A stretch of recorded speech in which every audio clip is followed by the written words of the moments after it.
Bonjour à tous et bienvenue pour cette nouvelle vidéo Art Journal tout en aquarelle. Et pour cette page d'Art Journal, je vais, comme beaucoup, mélanger deux collections de Shoe and Flowers. La dernière collection qui est sortie, Cabinet de curiosité, donc avec le doudou, le petit doudou fantôme citrouille que vous voyez sur la gauche de votre écran.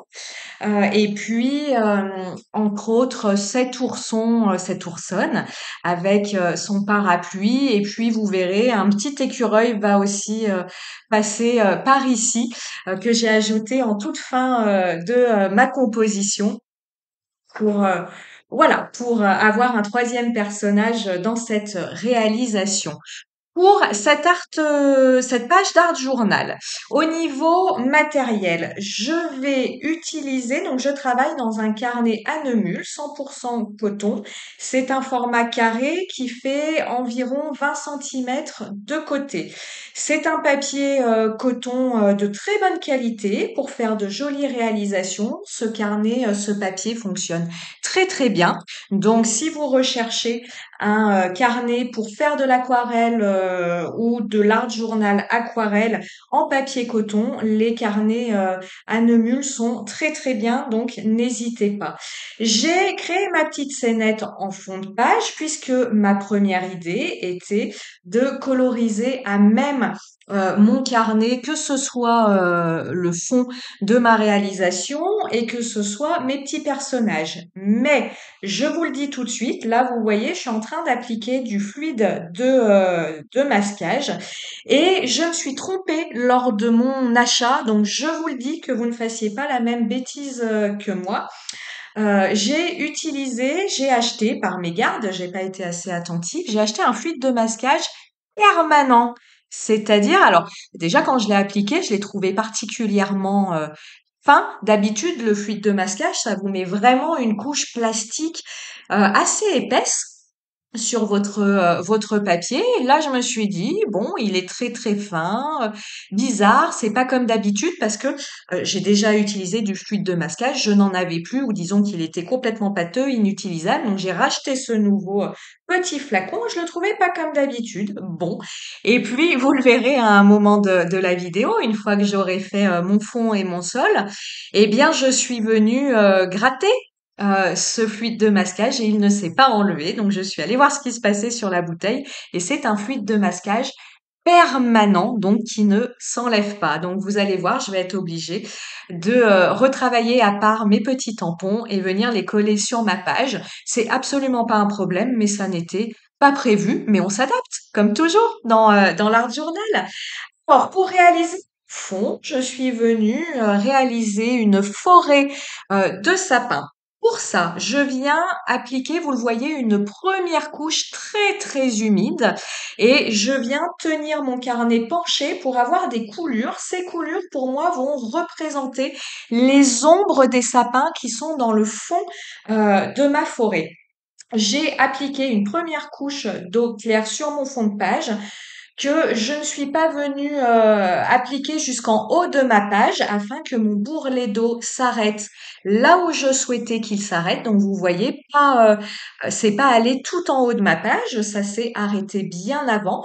Pourquoi? Parce que l'aquarelle, même si vous en mettez beaucoup, beaucoup, beaucoup, là où ce n'est pas humide, là où vous n'avez pas humidifié auparavant, eh bien, elle ne va pas aller. Donc, si vous remontez la vidéo, vous pouvez voir que je mets quand même une bonne couche d'aquarelle et pour avoir la granulation qui ressort bien, parce que moi j'aime énormément l'effet de granulation, je l'ai énormément dilué à l'eau, donc on a une matière très très liquide, mais malgré tout, le bourrelet d'eau s'arrête là où j'avais mis ma limite d'eau.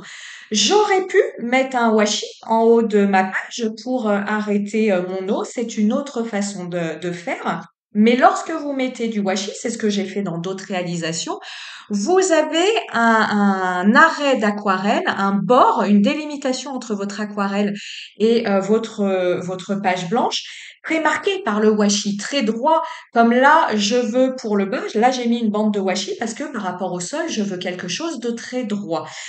Vous verrez, je vais la décaler parce que j'avais mis mon sol, enfin je l'ai décalé parce que j'avais mis mon sol un petit peu trop haut à l'origine. Je ne sais pas si vous y avez prêté attention ou pas, mais entre le début et maintenant, ma petite bande de washi a quelque peu changé de place. Bref. Donc, on peut mettre un washi pour faire la limite entre le papier et l'aquarelle, mais dans ces cas-là, on a une bande très très droite entre l'aquarelle et son papier, et c'est pas ce que je voulais ici. Ici, je voulais vraiment quelque chose de très vaporeux, et vous voyez, je voulais un effet où les sapins à l'extrémité sont petits et au milieu de page sont très grands. Donc j'ai également appliqué mon aquarelle en fond de page, ma première couche, en ce sens. C'est-à-dire que j'ai mis peu d'aquarelle sur les côtés de ma page. J'ai mis une bonne dose pour avoir de grosses coulures, de longues coulures au milieu de ma page. Et là, vous voyez, j'aime assez. On a pour moi cet effet un peu ombré, forêt dans le fond. Et puis les sapins que je viens progressivement réaliser sur ce fond de page. Pour réaliser ces sapins, je m'y suis pris, vous l'avez vu, en plusieurs couches. J'ai déjà réalisé une première couche de sapin alors que mon fond de page était très très humide pour que ces sapins se fondent dans mon fond de page. Donc toujours dans l'idée d'avoir un fond très flou, après un autre, comment on va dire, un autre angle, j'ai perdu le mot, de perception avec des sapins un petit peu moins flous, mais un plan, voilà, encore avec des sapins flous. Et puis, sur mon premier plan, bah là, vous avez des sapins mieux définis. Je voulais garder un style très flou, donc vous avez vu, je suis venue réaliser mes sapins en tapotant avec mon pinceau. J'ai pas réalisé des traits pour définir des branches très très précis. Moi, je voulais vraiment quelque chose de très très flou. Je fais la petite parenthèse. Là, vous voyez, par rapport à mon fluide de masquage, d'habitude, avec d'autres fluides de masquage, l'aquarelle ne recouvre pas le fluide, c'est-à-dire que le fluide va un petit peu mettre l'aquarelle en dehors des zones que l'on veut protéger. Et là, c'est pareil. Je me disais, mais c'est quand même franchement bizarre parce que l'aquarelle tient beaucoup sur ce fluide étrange. J'avais pas encore découvert l'anomalie à ce moment-là. J'ai bien laissé sécher mon fond de façon naturelle, sans l'accélérer au heat gun, toujours pour avoir des effets de granulation qui se voient bien. Je suis venue décaler, une fois que c'était sec, ma bande de washi et je suis venue réaliser mon sol de la même façon que j'ai réalisé ma première couche d'aquarelle pour mon fond de sapin, c'est-à-dire que je viens appliquer une bonne couche d'aquarelle liquide sur, enfin déjà une bonne couche d'eau là où je veux de l'aquarelle. Je viens ensuite appliquer une bonne couche d'aquarelle liquide que je viens laisser couler, donc en penchant mon carnet, pareil, pour avoir un effet de coulure. Et puis cet effet de coulure, je trouve qu'il apporte un petit effet où vous avez à la base de votre colorisation une couleur plus foncée que là où votre aquarelle a coulé. Donc vous avez comme ça la réalisation d'un dégradé de façon assez simple, assez naturelle. Et puis toujours, je trouve que c'est une technique sympathique pour bien profiter de la granulation de nos aquarelles. Vous ne le voyez pas ici. On va dire, évidemment, je ne voulais pas filmer, mais mon sol, je l'ai laissé sécher de façon naturelle en laissant mon carnet penché, c'est-à-dire que je l'ai laissé un petit peu, alors pas à la verticale, hein, à l'oblique, avec une petite tasse derrière pour le maintenir à l'oblique, pour bien garder cet effet de coulure que je voulais sur mon sol, parce que si je l'avais laissé sécher à l'horizontale, eh bien l'aquarelle que j'avais tout en bas de page, hein, issue de ces fameuses coulures, ben, aurait pu remonter, elle aurait pu être aspirée par l'humidité du papier, donc remonter et on aurait moins ainsi l'effet de ces coulures. Donc c'est pour ça, si vous voulez bien bien garder l'effet de vos coulures et laisser votre papier sécher naturellement pour également profiter de l'effet de granulation, pensez bien à laisser sécher votre papier à l'oblique. Je vous dis pas la verticale, mais à l'oblique. Je vous parle des aquarelles ici, donc vous pouvez peut-être zoomer, hein, faites un arrêt sur écran et puis zoomer. Vous avez sur la gauche de votre écran, vous avez mes deux nuanciers de mes aquarelles Octarine Aquarelle. Donc j'ai décidé d'utiliser ici uniquement les aquarelles d'Octarine. Pourquoi? Parce que les aquarelles que je possède, si vous voyez, je trouve qu'elles ont des jolies couleurs automnales. On a des jolis oranges, des jolis verts. Je vais vous dire après les couleurs que j'ai utilisées. Également une jolie couleur de marron, mais des couleurs pas trop flash, assez désaturées qui sont pour moi idéales pour se mettre dans l'ambiance de l'automne.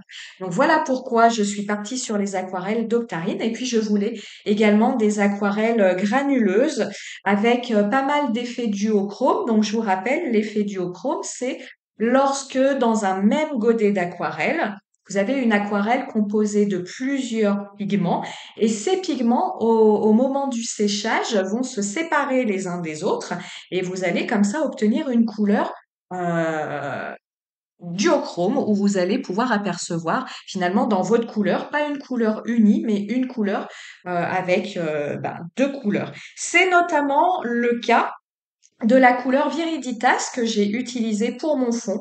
Pour mon fond, je suis venue utiliser deux couleurs, la couleur Viriditas et la couleur Lichen, où on a des couleurs verts avec des pigments jaunes ou avec des pigments marrons. Pour mon petit fantôme citrouille, je viens utiliser le orange, c'est la couleur Solaris que j'utilise. Donc également, vous le voyez, hein, je vous ai pas filmé le nounours parce qu'alors là, la vidéo, ouf, elle aurait fait 1 heure. Je sais que certains seraient contents d'une vidéo d'1 heure, mais je crois que je tiendrai pas le marathon que demande le doublage d'une vidéo. Donc, je vous disais, pour ma citrouille, le côté orange, je suis venue utiliser la couleur Solaris. Je suis venue parfois la teinter de petites paillettes rose doré avec la couleur rose gold. Pour faire, vous voyez, mon petit fantôme ou le parapluie, j'ai voulu rester sur une teinte de blanc, mais quand même faire des ombrages dans ce blanc. Donc, je suis venue utiliser la couleur. C'est une très très belle couleur chez Octarine. C'est une couleur récif doré. Donc, la couleur récif doré, quand elle est très peu diluée, on est sur quelque chose de bleu-gris avec des petites nacres dorées. Donc j'ai extrêmement dilué cette couleur pour pouvoir ombrer et le parapluie de mon oursonne et le déguisement fantôme du doudou. Donc vous le voyez, hein, je n'ai pas pu enlever mon fluide de masquage de mon fond de page. Voilà, je suis revenue recoller les éléments les uns par rapport aux autres. Et puis, tout à la fin, il me restait sur mon petit papier aquarelle que j'ai utilisé. Donc, j'ai utilisé ici du papier Annemule. Pareil, en 300 grammes, papier coton. J'avais un petit papier, un petit papier de pub d'essai pour tester, voilà, les papiers. Il me restait un petit carré. Je me suis dit, si tu l'utilises pas, tu vas le perdre. Moi, les chutes de papier, je les perds sans arrêt. Je suis extrêmement mal organisée. Je les retrouve, je ne sais pas reconnaître les papiers. Donc voilà, je suis venue rajouter ce petit écureuil qui lui aussi est issu de la collection de l'année dernière, Forêt enchantée. Au niveau de mon sol, je ne vous l'ai pas dit, j'ai utilisé, là où vous voyez des couleurs plus foncées, en haut de mon sol, j'ai utilisé la couleur humus, qui est un marron noir avec des pigments marron, et puis la couleur brume, qui est cette couleur plus marron que vous allez voir au premier plan. Une fois que tout est collé, une fois que tout est bien sec, je suis venue ombrer mes petits personnages avec, j'ai repris ici ma couleur la plus foncée, donc la couleur humus, que je viens appliquer à la limite de mes personnages, à la limite de mon collage. Et puis après, je viens passer, pardon, un pinceau propre, humide, pour avoir comme ça, pour flouter l'ombrage de mes petits personnages. Pour faire ça, attendez évidemment bien que votre première couche soit sèche. Sinon, vous n'allez pas avoir un ombrage en superposition par rapport à votre sol, mais vous allez avoir un ombrage qui va fusionner avec votre première couche si celle-ci n'est pas complètement sèche et vous n'aurez pas le même résultat. Dans vos exercices d'aquarelle, hein, n'hésitez pas sur des papiers de brouillon quand vous avez 10 minutes, ça demande pas longtemps de vous faire sur un papier de brouillon une première couche d'aquarelle et puis vous faites plusieurs étiquettes comme ça et puis sur cette première couche d'aquarelle, vous venez appliquer des motifs avec votre pinceau avec une deuxième couleur et ce que vous faites varier, c'est le temps de séchage de votre première couche. Vous allez obtenir des résultats complètement différents si votre première couche est humide, humide humide entre humide et sèche et une couche sèche. Et ça, ces petits essais, gardez-les bien parce que selon vos réalisations, ben, parfois vous aurez l'envie du résultat plus fusionné, c'est-à-dire première couche très humide et je rajoute une seconde couleur également très humide. Et puis parfois, comme ici, vous aurez besoin du résultat première couche bien sèche et je viens réappliquer une deuxième couche, c'est ce qu'on appelle la technique du glacis, d'aquarelle en superposition. Donc ça, c'est aussi des exercices que vous pouvez faire. Comme je vous dis, ça prend 10 minutes, peut-être un peu plus, le temps de laisser son papier sécher. Pour ces exercices, n'utilisez pas le heat gun parce que lorsque vous allez utiliser le heat gun, bah, vous allez finalement pas savoir le temps de séchage que prend votre papier et puis surtout, vous allez chauffer votre papier.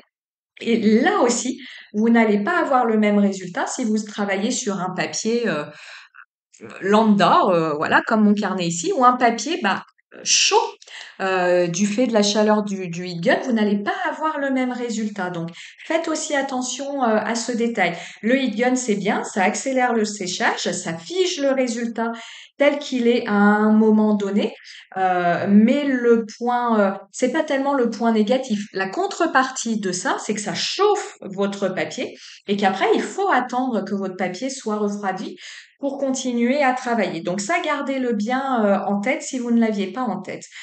Je suis venue faire mes petites touches de glossy, comme d'habitude. Hein, vous le savez, moi, une réalisation, c'est des touches de stylo gel doré. Et j'en ai mis là sur l'Ourson, où je vais en mettre sur ces petits boutons, enfin voilà, sur quelques petits détails. Et puis, c'est toujours un petit peu de glossy. J'aime tellement l'effet du glossy que c'est une véritable addiction.